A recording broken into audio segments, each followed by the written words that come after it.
Ще почистим цялата ми баня. Имам да построя шкаф и етажерка, така че let's go! Bob the Builder back in the game. Абе хора, абсолютен тъшак ли си правите с мен? Как така това са опътванията? Моля?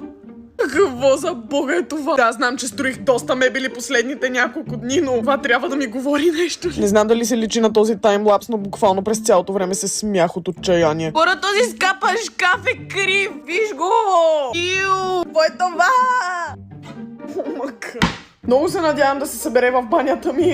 Върнете ми Икея. Икея ме кара да се чувствам силен, здрав, як стабилен. А вие? Не, карата ми да се чувствам fucking траш. Леш мила. Етажерката стана доста по-лесно и поне не трябваше сама да й пробивам дупки с отверка. След този дълъг хамалски труд отивам да търкам пода на банята.